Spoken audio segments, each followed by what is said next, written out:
제가 찬송을 하나 하려고 그러는데 사모님이 안 계시네요. 올라오는 중. 아, 그래요. 네. 형제님이, 오셨네요. 그냥 형제님이 해서. 우리 목사님이, 김 목사님이 저희 교회에 오셨을 때, 부흥강사 목사님한테 특송을 부탁을 했습니다. 그 얘기 안 하시던가요? 네. 왜냐하면은 특송을 하기로 하고 오시기로 한 분이 안 오셨어요. 그래가지고 그분이 이제 목사님이 아시는 분이 오기로 했는데 그분이 이제 약속을 안 지켰으니까 그분 대신에 이제 목사님한테 제가 특송을 하셔야 된다고. 그래서 아마 한국에서 처음으로 부흥강사 목사님이 특송을 그래서 제가 보답하는 양으로 저한테는 시키지도 않았지만 그래서 제가 찬송을 251장 1절, 2절 간주하고 3절까지 하고요. 4절은 같이 하도록 하겠습니다.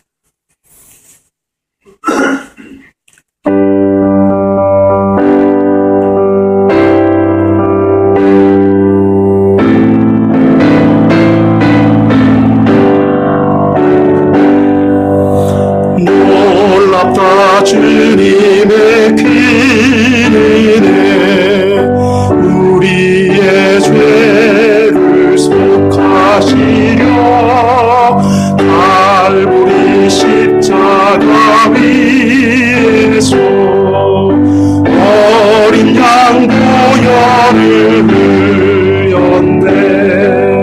주의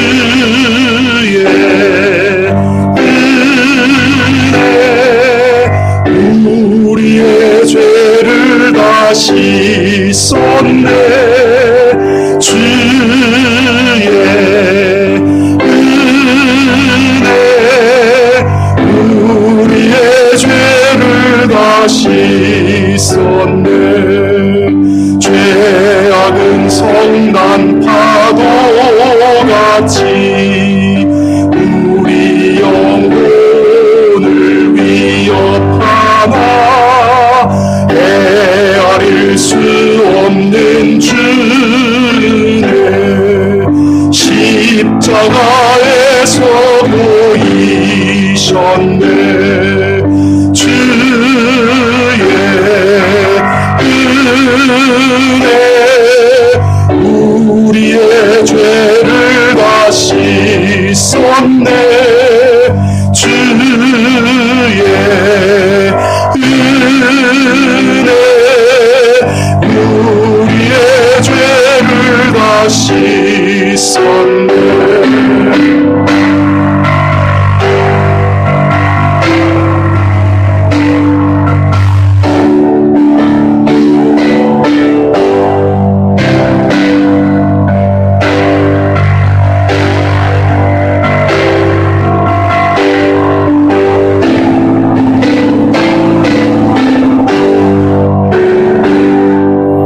죄악에 물든 영혼들을 주께서 피로 씻으시네. 지금도 흐르는 그 피에 눈보다 더 이게 씻으라. 주의 은혜 우리의 죄를 다 씻었네. 주의 은혜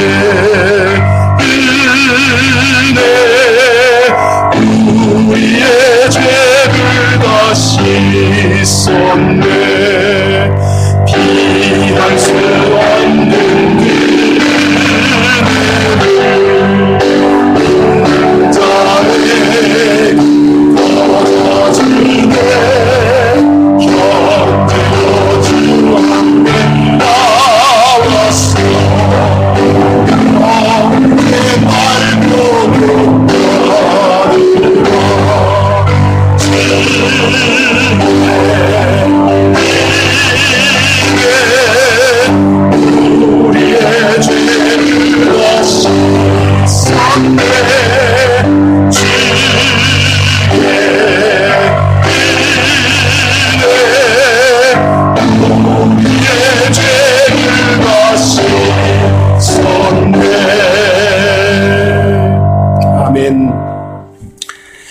성경 말씀 한 곳, 좀 보겠습니다. 히브리서 12장 24절 말씀입니다. 히브리서 12장 24절 한 절입니다.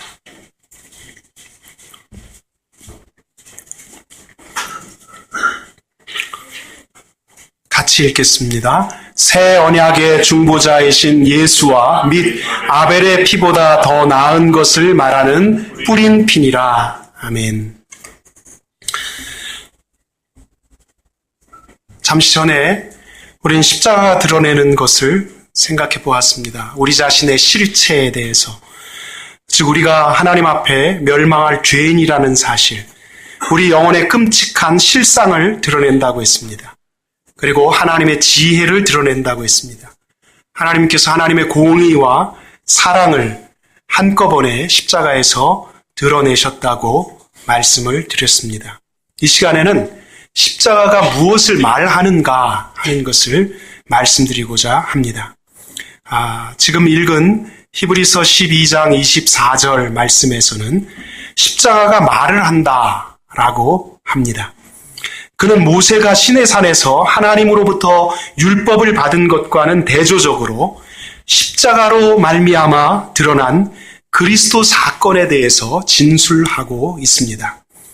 그러나 너희가 이른 곳은 새 언약의 중보자이신 예수와 아벨의 피보다 더 나은 것을 말하는 뿌린 피니라.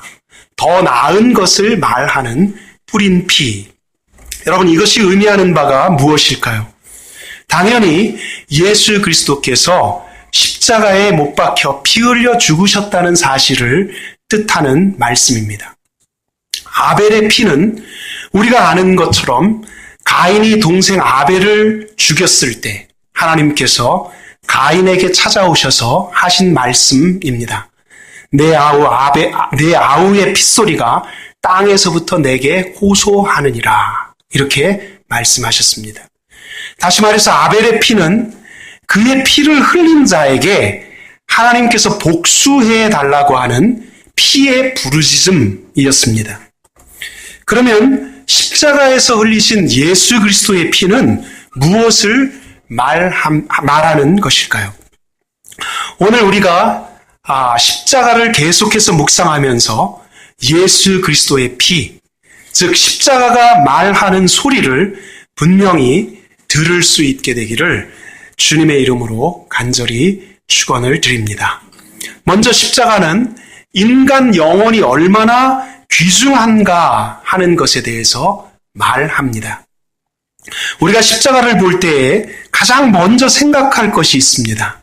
그것은 거기서 누가 죽임을 당하셨으며 왜 죽으셨는가 하는 것입니다.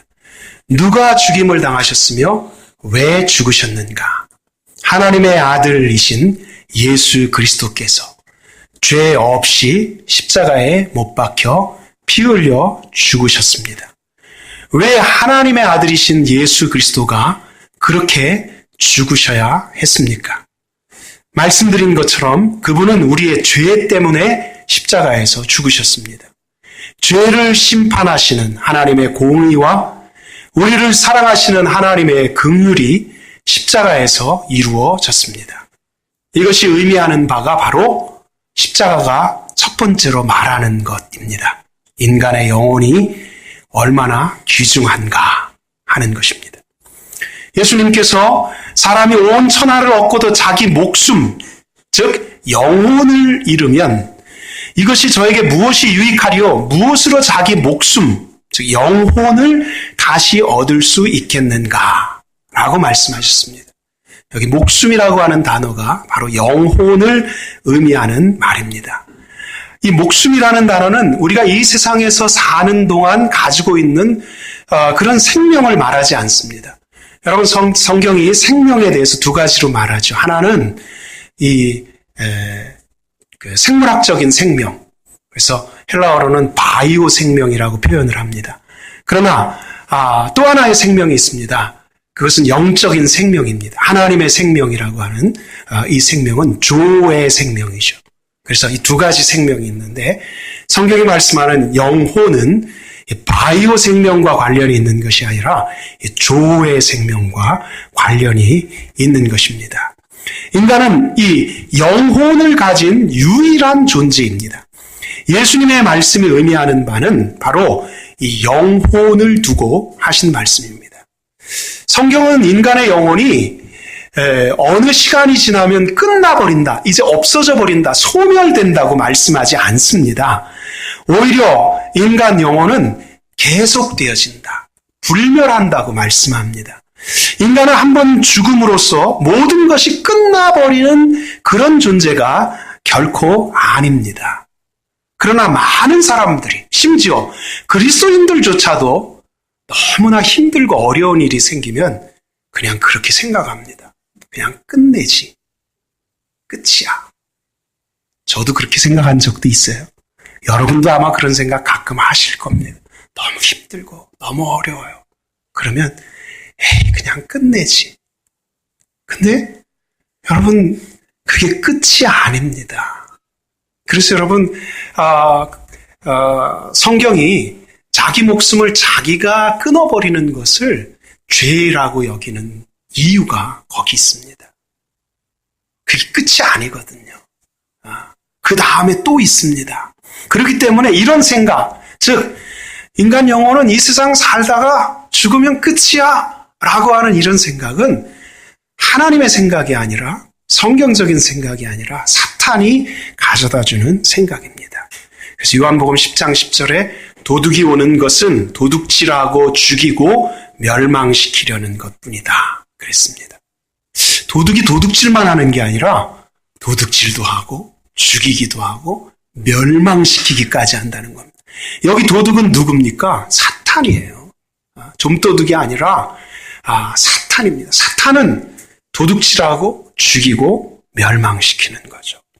사탄은 우리 영혼을 도둑질하려고 벼르고 있습니다. 지옥을 하나님의 형상과 모양대로 지음받은 인간 영혼들로 채우려고 안달이 나 있는 존재가 사탄입니다. 그래서 우리들의 생각 속에, 심지어 그리스도인들의 생각 속에까지 인간은 죽으면 끝이야, 그 후에는 아무것도 없는 무의 상태로 돌아갈 뿐이야, 그러니 괴로운데 그냥 끝내 라고 속삭입니다. 그러나 죽음은 결코 끝이 아닙니다. 그 다음에 또 있습니다. 멸망시킨다는 말입니다. 영혼의 멸망입니다. 성경이 그것을 둘째 사망이라고 말하죠. 둘째 사망이 있다 라고 말씀합니다. 요한계시록 20장 10절과 14절에 이렇게 말씀합니다. 또 그들을 미혹하는 마귀가 불과 유황못에 던져지니 거기는 그 짐승과 거짓 선지자도 있어 세세토록 밤낮 괴로움을 받으리라. 세세토록 밤낮 괴로움을 받으리라. 사망과 음부도 불못에 던져지니 이것은 둘째 사망 곧 불못이라 그랬습니다. 둘째 사망이란 영원히 지옥불에 던져지는 것을 말합니다. 사탄이 노리는 것이 바로 이것입니다. 우리의 영혼을 도둑질하고 죽이고 멸망시키는 겁니다. 성경이 말씀하는 바가 뭡니까? 한 번 죽는 것은 사람에게 정해진 것이요 그 후에는 심판이 있으리니, 심판이 있다는 겁니다. 다음 세상이 반드시 있습니다. 기독교는 단순히 이 세상에서 좀 더 도덕적인 사람이 되는 것, 좀 더 윤리적으로 바르게 살라고 가르치는 그런 종교가 아닙니다. 그리스도인이 되면 좀 더 착해질 수 있어요. 그런데 여러분, 놀라운 사실은 그리스도인들보다, 훌륭한 그리스도인들보다 더 인격적으로 완성된 믿지 않는 사람들도 얼마든지 있다는 겁니다. 그럼 그리스도인과 그 사람들의 차이가 뭡니까? 하나님의 말씀인 성경은 사람을 윤리적이냐 윤리적이지 않냐, 도덕적이냐 도덕적이지 않냐 이렇게 구분하지 않습니다. 성경은 그 사람이 예수 그리스도를 믿는 사람이냐 믿지 않는 사람이냐. 그래서 예수 그리스도를 믿고 하나님의 백성이, 거룩한 백성이 되었느냐 아니냐, 이걸로 구분합니다. 그러니까 세상에서 아무리 더 도덕적이고 더 윤리적이고 더 진실하게 사는 사람들이 많아도 예수 그리스도를 믿지 않으면 그러면 꽝입니다. 하나님이 그렇게 하셨어요. 하나님의 지혜입니다. 왜 그렇게 하셨어요? 어쩔 수가 없습니다. 이 세상을 만드시고 이 세상의 주인이신 그분이 정해놓으신 거기 때문에, 하나님이 정해놓으신 거기 때문에 인간은 거기에 뭐라고 할 수가 없는 겁니다. 자, 이렇게 기독교 복음은 더 도덕적인 사람, 더 윤리적인 사람 되라고 가르치는 종교가 아닙니다. 여러분 가끔 그런 얘기를 듣습니다. 자녀들만 교회당에 보내는 분들이 계세요. 그러면서 이렇게 생각을 합니다. 자녀들을 보내면 교회당에서는, 예배당에서는 좋은 말만 하니까 자녀들이 괜찮게 잘할 거야. 이런 기대를 가지는 분들이 있습니다. 근데 그런 기대를 가지는 분들은 나중에 큰 코 다치죠. 왜냐하면 나중에 그 자녀들이 정말 복음을 듣고 예수 그리스도를 믿고 난 다음에는, 그러면 엄마 아빠 입장에서 볼 때는 배신자가 돼버리는 거거든요. 배신자의 의미가 뭔지 아시겠죠? 예. 예수 그리스도를 믿어야 구원받는다 그래요. 엄마 아빠는 구원 못 받으면 지옥 간다 그래요. 그렇게 되는 거예요. 그럼 나중에 이제 엄마 아빠가 후회하는 거죠. 잘 때라고 보내놨더니 완전히 엉망이 돼버렸네. 이렇게 되는 거예요. 그러나 하나님께서 놀랍게도 은혜를 베푸시는 겁니다. 주 예수를 믿으라. 그리하면 너와 내 집이 구원을 얻으리라. 그렇게 돼요. 그래서 그 부모님들까지도 예수를 믿게 되는 그러한 사례들이 얼마나 많은지 모릅니다. 어쨌든 사랑하는 여러분, 기독교 복음은 인간 영혼이 불멸한다고 가르칩니다. 다음 세상이 있다고 말씀합니다. 지옥이냐 천국이냐, 이것이 이 세상에서 사는 동안 결정된다고 말씀합니다. 그래서 기독교 복음은 사람들에게 이렇게 묻습니다. 당신의 영혼을 어떻게 할 것입니까? 하고 묻습니다. 당신은 영혼을 가진 존재인데 당신의 영혼을 어떻게 할 겁니까? 당신의 영혼을 영원히 세세토록 지옥에서 고통받게 할 것입니다. 기독교 복음의 질문이 바로 그것입니다. 여러분, 이 구절 모르면 교회 간첩이라 그러죠. 하나님이 세상을 이처럼 사랑하사 독생자를 주셨으니 이는 그를 믿는 자마다 멸망하지 않고 영생을 얻게 하려 하심이라. 여러분, 그리스도의 십자가가 말하는 것이 바로 이것입니다. 당신은 영혼을 가진 존재입니다. 당신의 영혼은 천하보다 귀합니다. 이 세상의 그 무엇과도 바꿀 수가 없습니다. 그렇게 귀중한 영혼을 당신이 가지고 있음을 알고 계십니까? 그런데 말입니다. 그 귀한 영혼을 당신은 어떻게 하실 겁니까? 영원히 지옥불에 던지시렵니까? 죄 없으신 하나님의 아들 예수 그리스도께서 십자가에 못 박혀 죽으신 이유가 무엇입니까? 사람들은, 사랑하는 여러분, 적어도 가치 있는 것에 자기를 희생하기도 합니다. 그렇다면 하나님께서 아무런 가치도 없는 일을 위해서 십자가에 당신의 독생자 예수 그리스도를 내어주셨겠습니까? 아니요, 그렇지 않습니다. 만일 여러분 하나님께서 하나님이 사랑이시다라는 것을 나타내시기 위해서라면 십자가 말고도 얼마든지 그러실 수 있습니다. 하나님이 공의로우신 분이시다 하는 것을 나타내시기 위해서라면 십자가 말고도 얼마든지 하나님은 공의를 드러내실 수 있으십니다. 아합 왕과 나봇의 포도원 이야기를 아실 겁니다. 아합 왕은 나봇의 포도원을 탐냈습니다. 그것을 뺏지 못해서 안달이 났을 때, 왜냐하면 아합은 이스라엘 나라 왕이었거든요. 이스라엘 나라 왕은 하나님의 지배 아래에 있었습니다. 근데 아합의 아내가 이세벨이죠. 그래서 이세벨이 이방 나라의 공주였죠. 근데 아합 왕이 나봇의 포도원을 못 뺏는 거예요. 그러니까 이세벨이 볼 때는 찌질이었어요. 그래서 아니 당신은 왕이 돼가지고 그 백성의 포도원 하나 못 뺐냐고. 우리 아버지 같으면 벌써 뺏었을 텐데 놔두라고. 나한테 맡기라고. 그래가지고 이 이세벨이 나봇을 죽이고 그 포도원을 자기 남편 아합 왕에게 돌리지 않았습니까? 거기에 대해서 하나님은 어떻게 심판하셨습니까? 하나님은 아합 왕과 이세벨을 분명하게 형벌을 받게 심판하심으로 하나님의 공의를 드러내시지 않았습니까? 여러분, 다윗이 왕이 되어서 나중에 어떤 잘못을 저지릅니까? 추악한 죄를 범하죠. 자기의 그 충성스러운 그 우리아라고 하는 신하의 아내 밧세바를 범하고 그것을 거짓말로 포장을 하도 안 되니까 나중에는 그 우리아를 극렬한 전쟁터에 내보내서 죽게 합니다. 간접적인 살인을 저지릅니다. 그리고 하나님 앞에서 입을 싹 닦았을 때 하나님은 나단 선지자를 통해서 다윗이 처음부터 끝까지 행한 모든 것들을 다 알고 계셨다는 말씀을 하십니다. 하나님의 공의를 드러내시죠. 그래서 마치 다윗이 네 배를 갚아야 합니다. 가난한 자의 양을 뺏어서 자기 친구를 대접한 그 사람은 네 배를 갚아야 합니다. 우리나라에 그런 악한 자가 있었죠. 그 밧세바가 낳은 그 아들, 어린 아들이 죽고 그 다음에 맏아들 암논이 죽죠. 압살롬에게 죽지 않습니까? 또 압살롬이 죽죠. 그 다음에 솔로몬이 왕이 됐을 때 여러분 아도니아가 죽죠. 네 배를 하나님이 갚게 하시지 않습니까?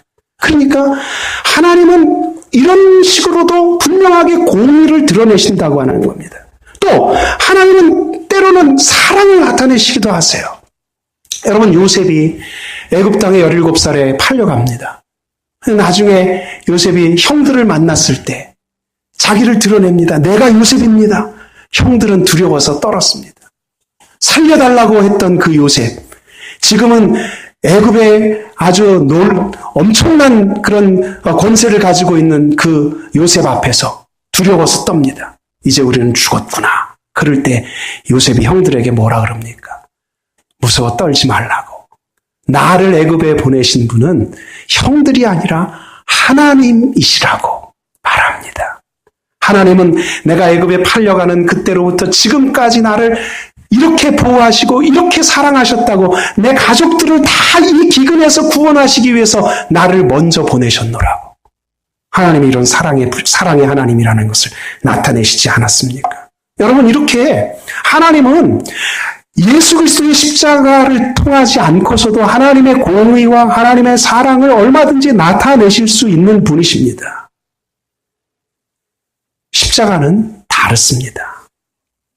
십자가는 하나님이 우리 영혼이 너무나 소중하기 때문에 독생자 예수 그리스도를 내어주셨다고 하는 것. 그게 바로 십자가입니다. 천하보다 우리의 영혼이 귀하기 때문에 하나님은 예수 그리스도의 십자가를 계획하셨다고 하는 겁니다. 온 천하를 주고도 자기의 영혼을 바꿀 수가 없다고 예수님 말씀하셨죠. 타락하여 죄를 범한 인간 영혼을 그대로 두면 멸망할 수밖에 없기 때문에, 다른 길로는 영혼을 구원할 수 있는 방법이 없기 때문에 하나님께서는 바로 이 십자가를 준비하신 것입니다. 그러니까 하나님의 관심은 바로 인간 영혼에 있다는 것을 예수 그리스도의 십자가가 말하고 있다는 것이죠. 그러므로 사랑하는 성도 여러분, 우리가 예수 그리스도의 십자가를 볼 때에 그 십자가가 인간 영혼이 얼마나 귀중한가. 당신의 영혼 때문에 하나님의 아들이 저 십자가에서 죽으셔야 했다는 것. 저 십자가에서 당신의 영혼 때문에 하나님의 아들이 피 흘리셔야 했다는 것. 그것을 십자가가 말하고 있다는 것입니다. 그걸 깨달아야 합니다. 그래서 그리스도의 십자가로 말미암아 자기 영혼이 너무나 귀중하다라는 것을 깨닫는 사람은 정말 복된 사람들입니다. 사랑하는 여러분, 이 말을 우리가 십자가를 통해서 들어야 합니다. 아, 내가 영혼을 가진 존재구나. 영혼은 끝까지 가는구나. 영원히 존재하는구나. 근데 어떻게 해요? 두 가지로 존재하는 거예요. 영원히 지옥불에서 세세토록 고통을 받든지 영원한 천국에서 세세토록 주님과 함께 즐거워하든지. 십자가가 그것을 우리들에게 말해주고 있다는 것이죠. 두 번째로 십자가는 죄가 무엇인지를 우리들에게 말해주고 있습니다. 사랑하는 여러분, 우리는 점점 죄에 대해서 그렇게 심각하게 생각하지 않는 경향이 있습니다. 우리 김 목사님 같은 경우는 흔하지 않은 목사님 같아요. 왜냐하면 죄에 대해서 아주 신랄하게 지적하고 말씀을 하시는 분이기 때문에 그 많은 그 설교집들을 읽어보면 그 설교집들이 말하는 것이 그런 얘기들을 그 공통적으로 합니다. 특히 청교도 설교라든가 혹은 18세기, 17세기, 18세기, 19세기 설교들을 보면 복음을 말하는 그런 설교들을 보면 공통적인 게 그 복음에는 반드시 죄를 말해야 된다는 거예요. 죄를 말하지 않으면 복음을 말할 수가 없는 거예요. 그렇지 않겠어요? 예. 죄를 말하지 않으면 복음이 복음일 수가 없는 거죠. 여러분, 등 따스고 배부른 사람에게 아무리 좋은 음식 가져다 줘봐야 그냥 좋네? 이러고 마는 거예요. 그러나 여러분, 배고픈 사람에게는 적은 거라도 평생 동안 하나님 앞에서 나는 별 볼 일 없는 존재구나. 이거를 늘 깨닫는 거예요. 늘 깨닫는 겁니다. 근데 여러분, 사실 오늘날 이 자기가 죄인이라는 사실을 자각하는 것은 그 별로 달가워하지 않는 일임에는 틀림이 없습니다. 심지어 우리가 죄인이라고 생각을 할 때 내가 별로 남에게 해코지한 일도 없는데 내가 꼭 죄인인가 이런 생각을 하기도 하는 것입니다. 근데 여러분, 성경이 죄 혹은 죄인이라고 말씀할 때 그것은 사람들과의 관계 속에서 일어나는 것도 있지만 무엇보다 먼저 하나님과의 관계 속에서입니다. 하나님과의 관계 속. 여러분, 이런 얘기를 했다 그러죠.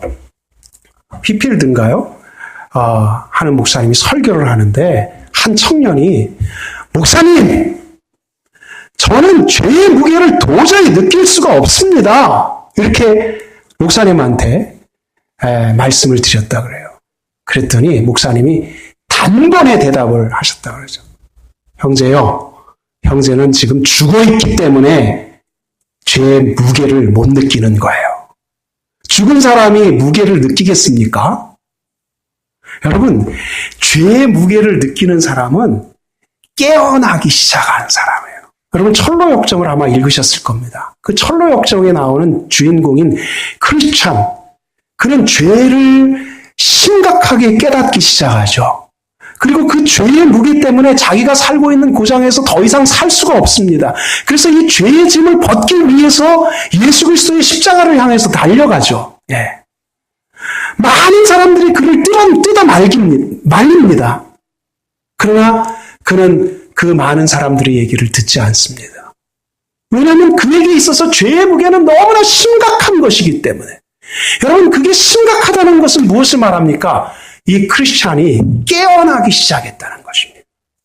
영적으로 깨어난다는, 영적으로 살아있는 사람이라야 죄의 무게를 느끼고 허물과 죄로 죽었던 너희를 살리셨도다 그랬습니다.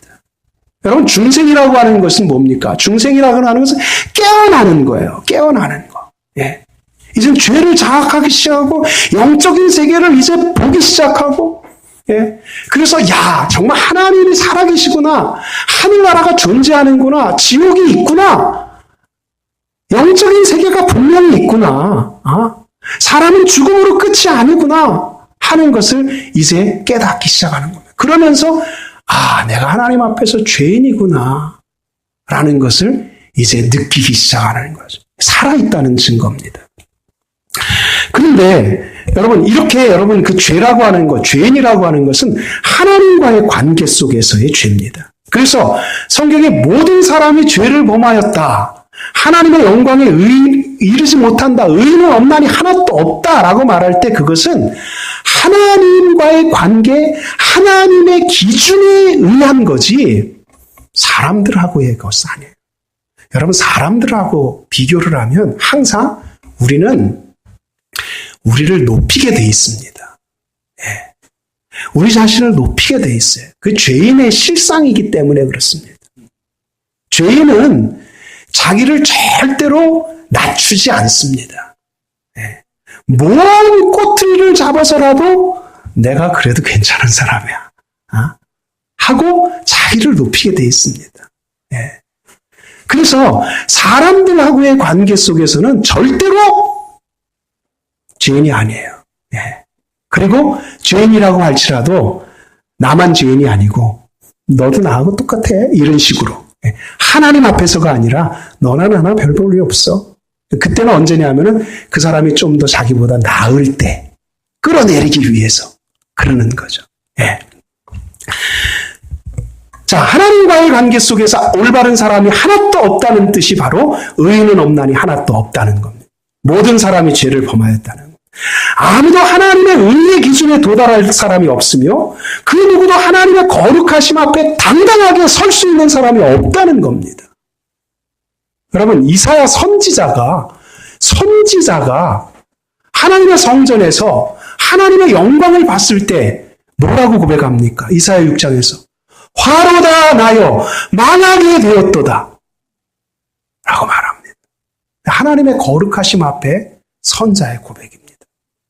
예수님께 배를 빌려드린 베드로가 예수님 말씀을 다 가르치시고 난 다음에 깊은 데로 가서 그물을 내리라고 할 때에 주여 밤새도록 그물을 내렸지만 잡은 것이 없는데 말씀에 의지하여 그물을 내리겠습니다 하고 깊은 데 가서 그물을 내렸는데 정말 자기 혼자 나를 떠나소서 나는 죄인이로소이다 라고 말합니다.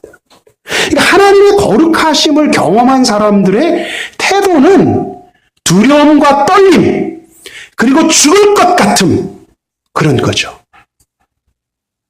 이게 죄인의 모습이라고 하는 겁니다.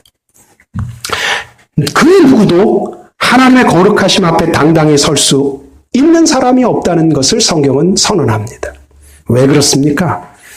하나님은 처음 사람 아담과 하와를 죄 없이 창조하셨습니다. 그들에게 모든 것을 허락하셨지만 선악을 알게 하는 나무의 실과만큼은 따먹지 말라라고 하셨습니다. 여러분, 이것은 그들이 피조물이라는 사실을 기억하라는 하나님의 명령이었죠. 네, 하나님의 명령입니다. 근데 어떤 분들은 이 성경 말씀을 이렇게 생각을, 왜 하필이면 하나님께서 거기에다가 그 나무를 두셔서 그걸 따먹게 하시는가? 하나님한테 죄를 전가시키는 사람들이 있습니다. 하나님 그렇게 안 하면 되지. 하나님이 왜 그걸 거기다가 두셨을까? 그건 여러분 사탄이 하와에게 다가와서 한 말하고 똑같죠. 네. 하나님은 모든 것을 다 허락하셨습니다. 이걸 생각한다면 금지한 것 하나 그걸 가지고 하나님을 책잡겠다 하는 것은 그건 어불성설이죠. 네. 스프롤이라고 하는 분이 그것에 대해서 하나님의 거룩하심이라는 책에서 그 이야기를 잘 설명을 했는데 나중에 한번 읽어보시면 좋겠습니다. 자, 아담과 하와 그들은 피조물이라는 사실을 기억하라는 하나님의 명령을 어겼습니다. 그로 말미암아 죄가 세상에 들어오게 되었고 온 세상은 죄로 물듭니다. 죄인인 인간은 이제 더 이상 하나님을 자기의 삶의 주인으로 생각하지 않습니다. 자기가 피조물임에도 주인 대신 하나님의 권리를 인정하지 않습니다. 인생의 주인은 하나님이 아니라 자기 자신입니다. 저는 자녀들을 키우면서 그리고 자녀들이 자라는 모습들을 이렇게 보면서 지켜보면서 정말 어린 아이 때부터 아이들도 죄인이구나 이런 생각을 하곤 합니다. 왜냐하면 아이들이 조금 크기 시작하면요, 그러면은 옷 입는 거, 신발 신는 거 자기 마음대로 하려고 합니다.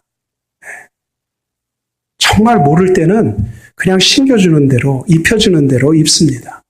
그러나 조금 나이가 들면요. 2살, 3살. 그러면 싫어. 네.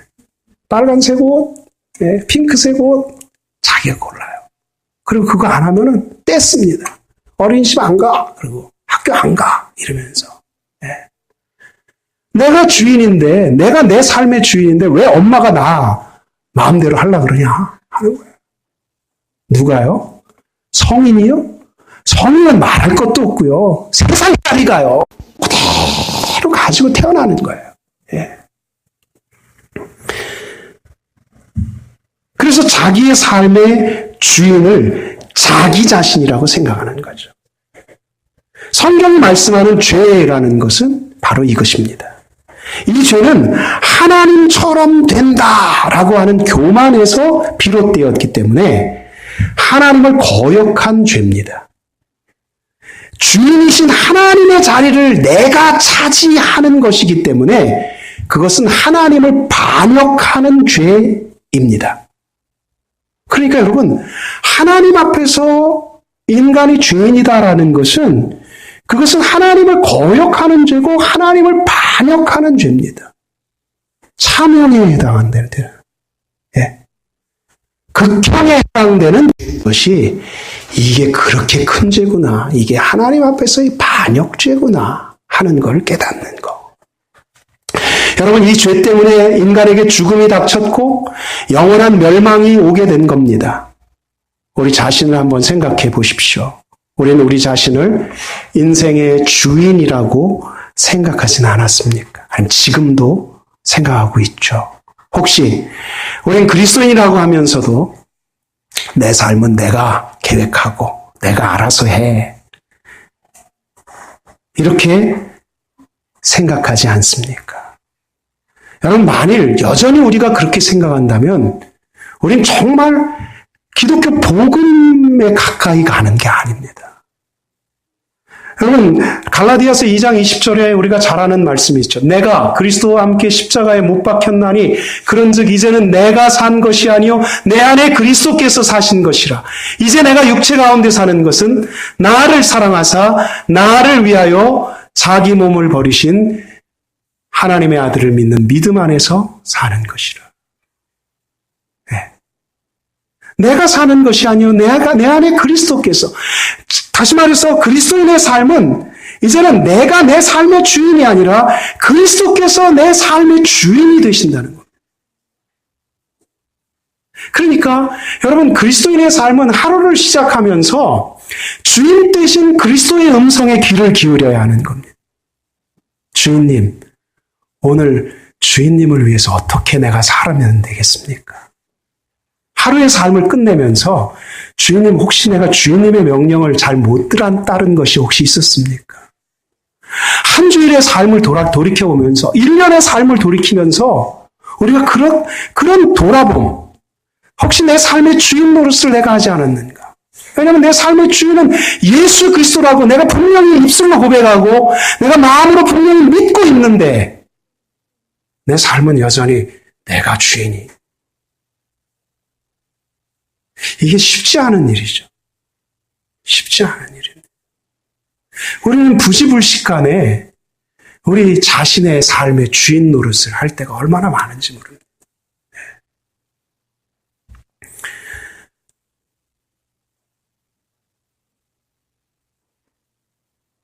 성경은 죄의 싹은 사망이다 그랬습니다.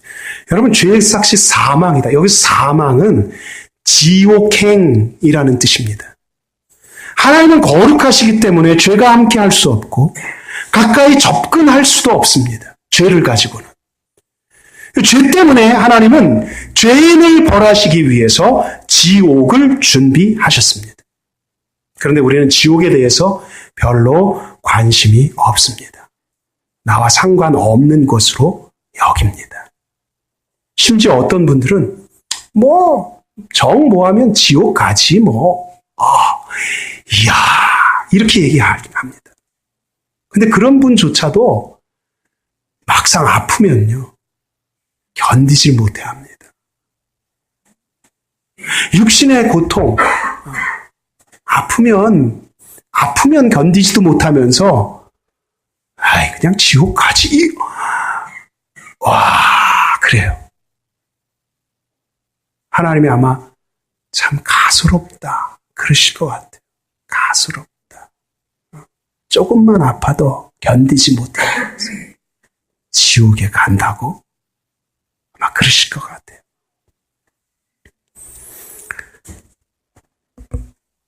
만일 우리가 하나님과의 관계를 회복하였다면 우리는 지옥하고는 관련이 없는 사람입니다.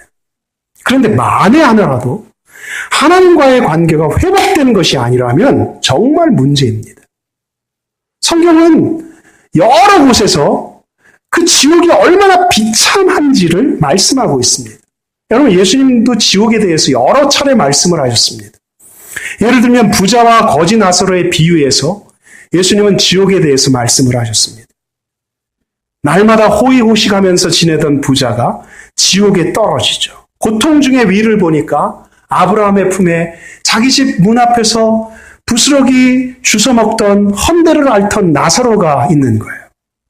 그래서 이렇게 부자가 호소를 합니다. 나를 긍휼히 여기사 나사로를 보내어 그 손가락 끝에 물을 찍어서 내 혀를 서늘하게 하소서. 내가 이 불꽃 가운데서 괴로워하나이다.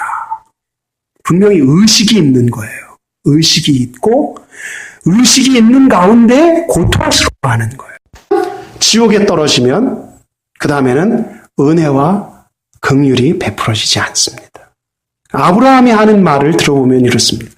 너희와 우리 사이에 큰 구렁텅이가 놓여 있어 여기서 너희에게 건너가고자 하되 갈 수 없고 거기서 우리에게 건너올 수도 없게 하였느니라 그랬습니다. 만일 내 눈이 너를 범죄하거든 빼버리라. 한 눈으로 하나님의 나라에 들어가는 것이 두 눈을 가지고 지옥에 던져지는 것보다 나으니라.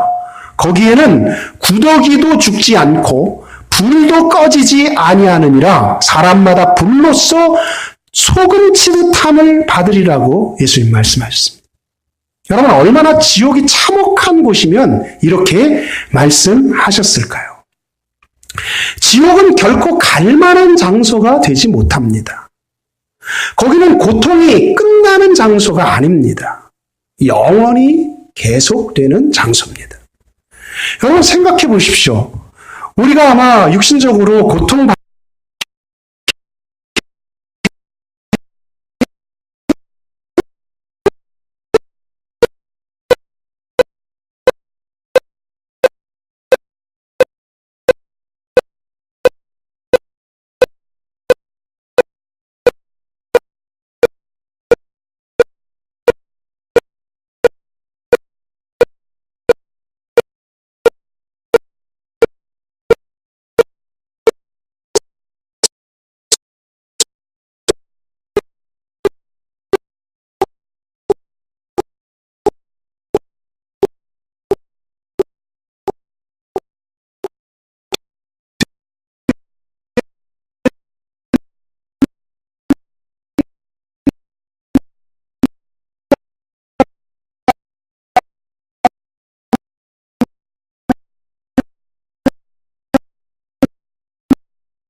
죽고 싶어도 죽을 수 없는 장소. 그냥 차라리 여기서 죽었으면 좋겠다 이런 생각을 합니다.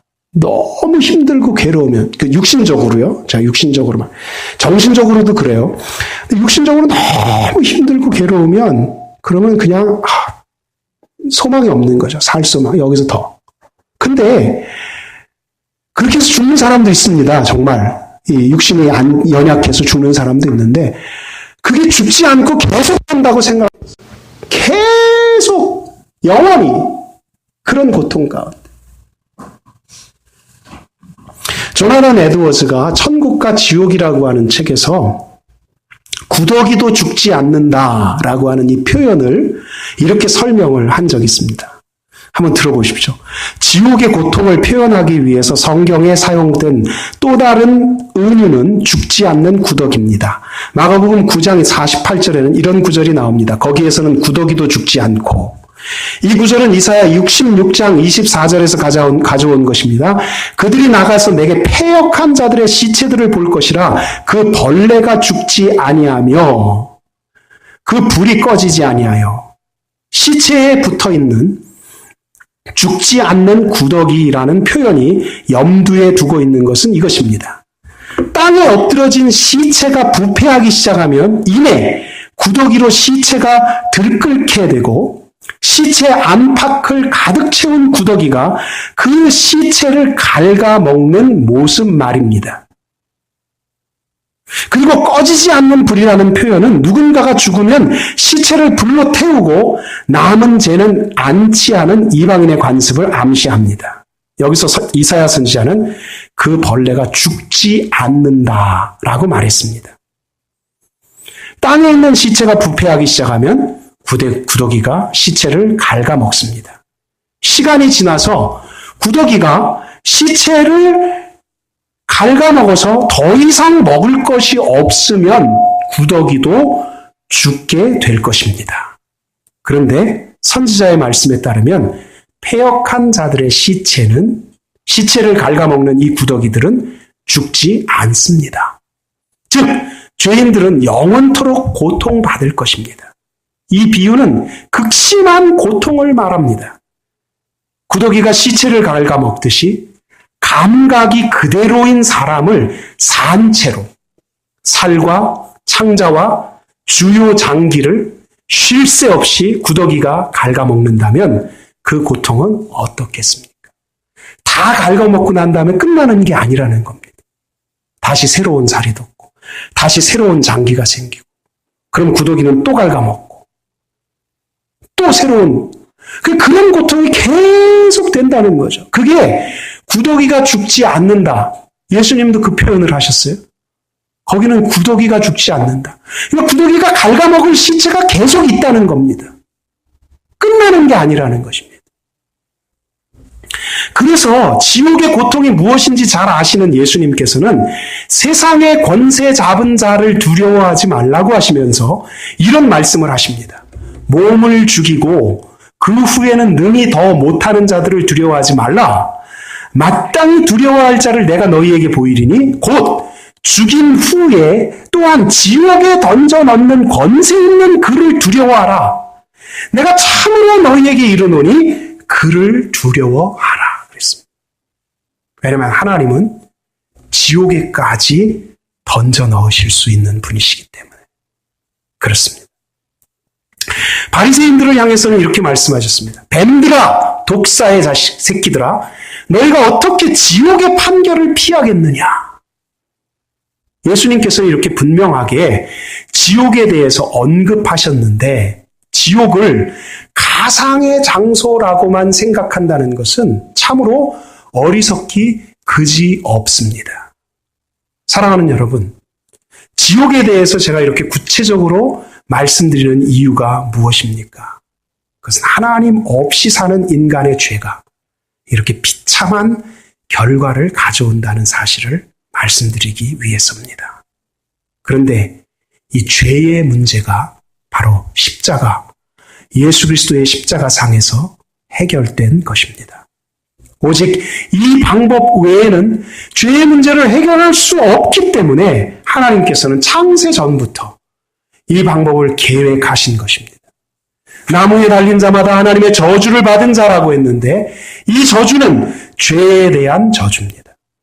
십자가에 달리신 예수 그리스도는 우리가 받을 영원한 지옥의 저주를 하나님으로부터 받으신 겁니다. 그래서 십자가는 우리를 영원한 지옥의 형벌로부터 면하게 하기 위한 하나님의 지혜며 하나님의 능력인 것입니다.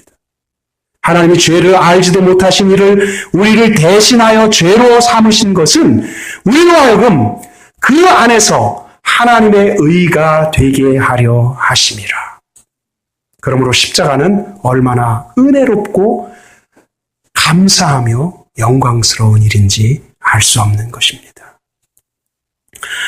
예수님께서 이 땅에 오신 이유가 뭐라 그랬습니까? 자기 백성을 그들의 죄에서 구원하기 위해서. 예수 그리스도 안에 있는 속량으로 말미암아 값없이 의롭다함을 얻게 하기 위해서 그랬습니다. 그를 믿는 자는 심판을 받지 않는 것이요, 내 말을 듣고 그를 믿는 자는 심판을 받지 아니하는 것이요, 내 말을 듣고 또 나 보내신 이를 믿는 자는 영생을 얻었고 심판에 이르지 아니하나니 사망에서 생명으로 옮겨졌느니라 그랬습니다. 여러분, 우리가 오전에 찬송 드렸나요? 150장 찬송에 멸시천대 받은 주의 십자가에 나의 마음이 끌리도다. 귀한 어린 양이 세상 죄를 지고 험한 십자가 지셨도다. 최후 승리를 얻기까지 주의 십자가 사랑하리, 빛난 면류관 받기까지 험한 십자가 붙들겠네. 그러므로 우리가 십자가를 바라볼 때 우리가 죄인이라는 사실을 깨달아야 합니다. 하나님을 떠나서 도무지 소망 없는 자임을 알아야 합니다. 죄 때문에 영원한 지옥불에 떨어질 수밖에 없는 비참한 존재임을 깨달아야 합니다. 그래서 하나님께서 우리를 구하시기 위해 독생자 예수 그리스도를 인간의 몸을 입고 이 세상에 보내셔서 죄 없이 십자가의 대속물이 되게 하신 것을 깨달아야 합니다.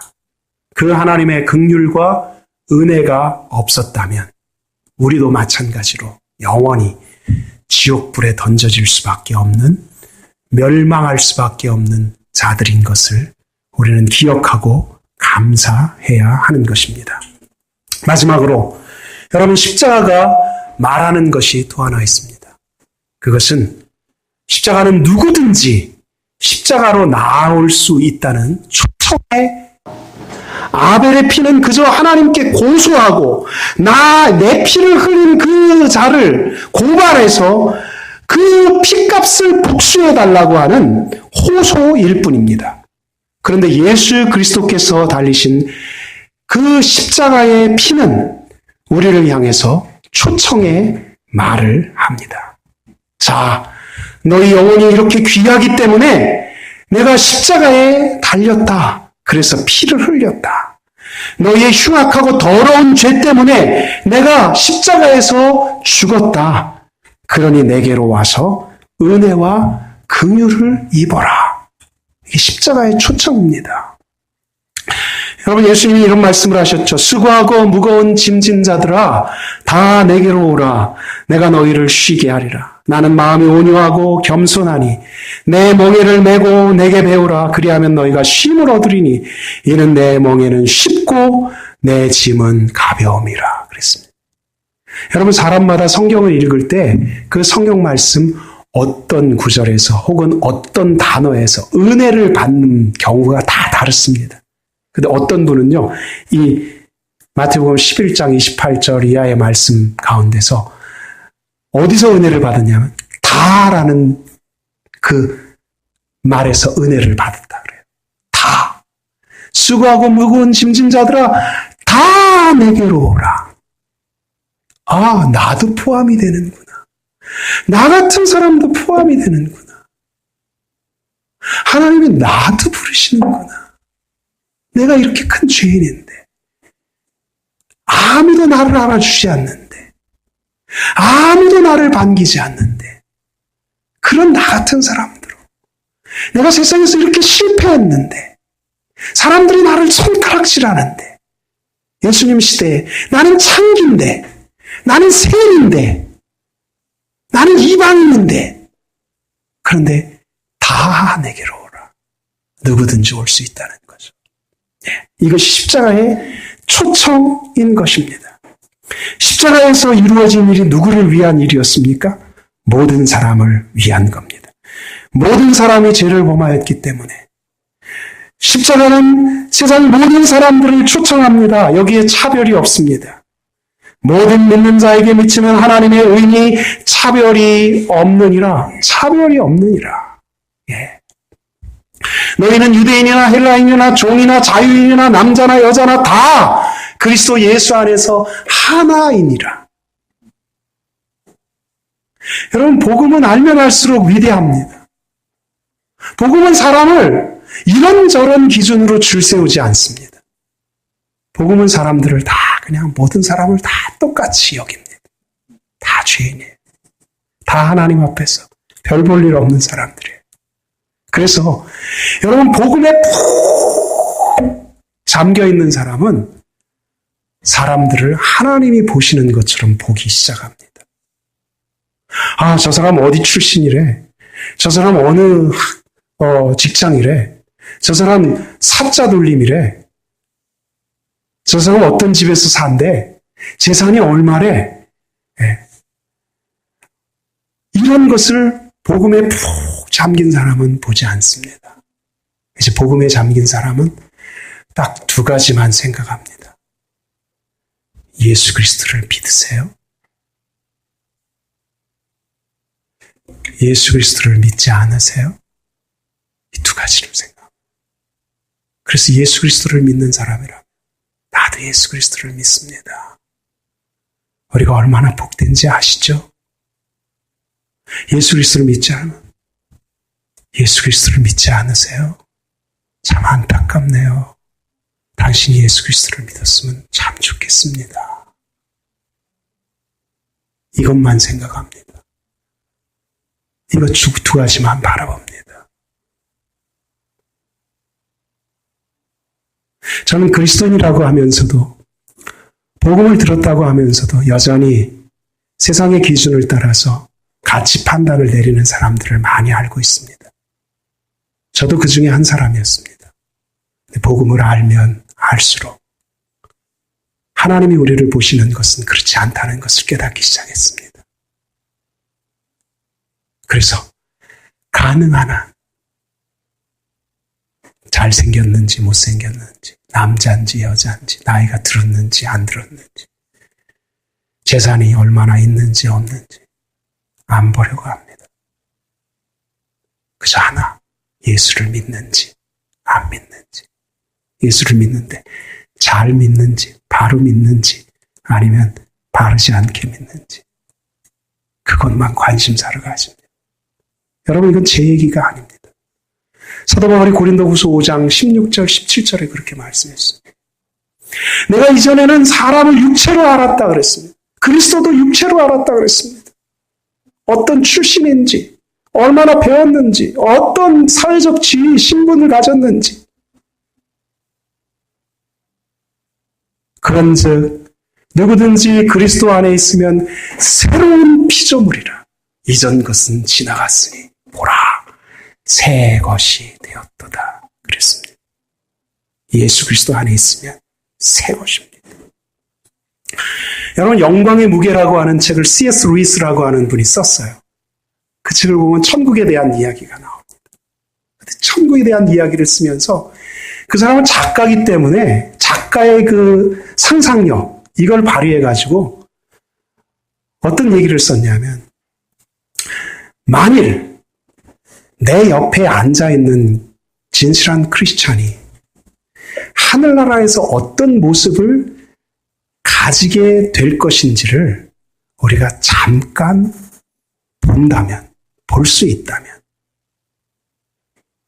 나는 그 사람에게 당장이라도 절하고 싶어질 것이다 그랬어요. 여러분, 옆에 있는 분 한번 보세요. 그렇게 보이세요? 여러분, 저를 한번 보세요. 저한테 뭐 당장 절하고 싶으세요? 제가 절을 받아본 적은 있습니다. 저희 교회 장로님하고 전도사님 부부가 오셨는데 처음으로 그 가정에 신방을 했습니다.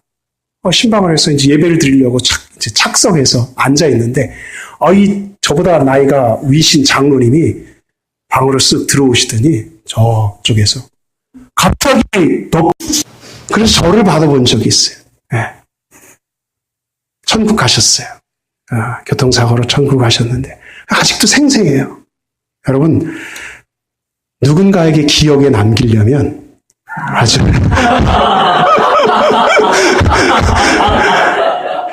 특별한 일을 하셔야 돼요. 여러분, 하나님께 기억에 남기시려면, 하나님의 기억에 남기시려면 아주 특별한 믿음의 삶을 살아야 됩니다. 하나님의. 그런 생각을 해요. 신앙생활이라는 것은 정말 하나님 눈에 보이진 않아요. 손으로 잡혀지지도 않아요. 하나님의 음성 항상 듣는 것도 아니에요. 평생에 한번 들을까 말까? 그런데 그 하나님이 살아계심을 참으로 믿고 그리고 그 하나님 앞에서 사는 거예요. 그런 생각을 하면 내가 어떻게 살아야겠다. 이런 생각이 떠올라요. 근데 그럴수록 우리가 진실해지더라는 거예요. 진실해지. 저는 믿음 생활을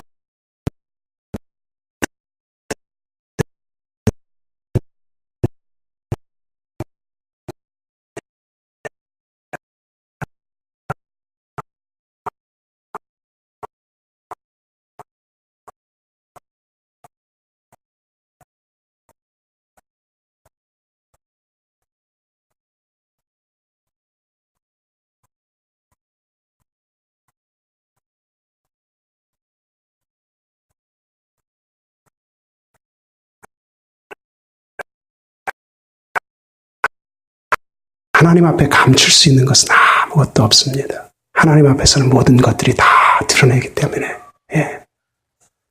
오늘날 여러분 한국교회가 어렵다 그러지 않습니까?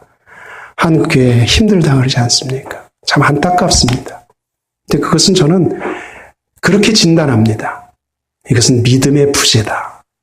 천국에 대한 믿음의 부재, 지옥에 대한 믿음의 부재, 하나님에 대한 믿음의 부재.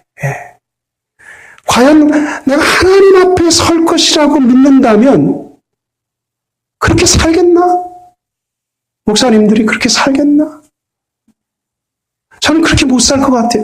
하나님 앞에 내가 설 것인데 앞으로 얼마 있지 않아서 하나님 앞에 설 것인데 근데 어떻게 그렇게 살까? 믿음의 부재라는 생각이 들어요.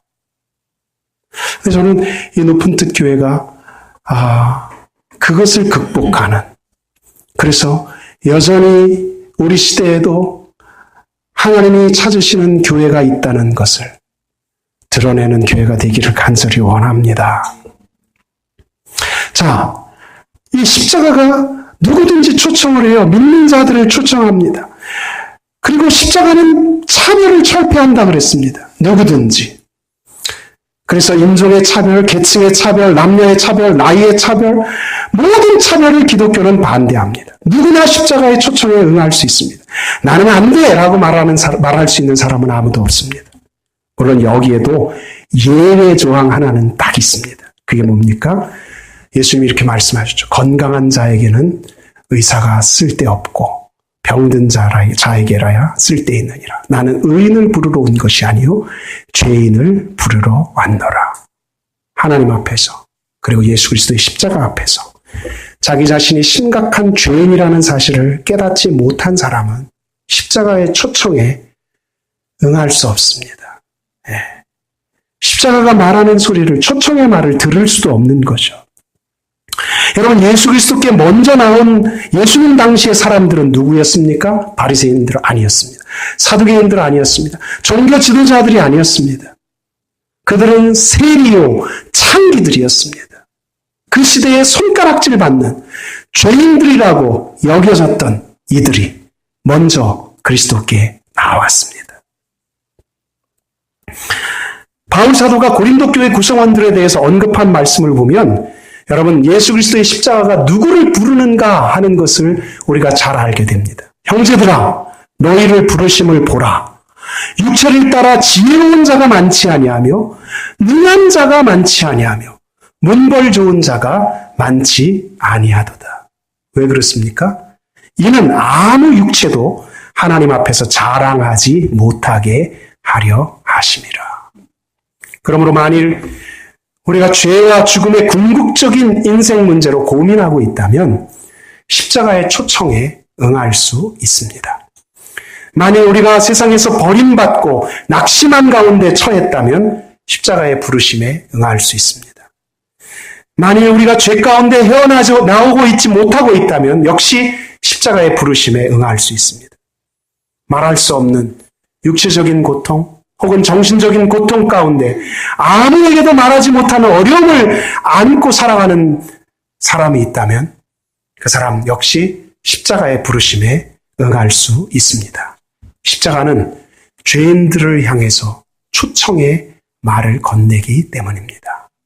이 시간 십자가가 여러분에게 말하는 초청의 소리에 귀를 기울이시지 않겠습니까? 그 소리가 무엇입니까?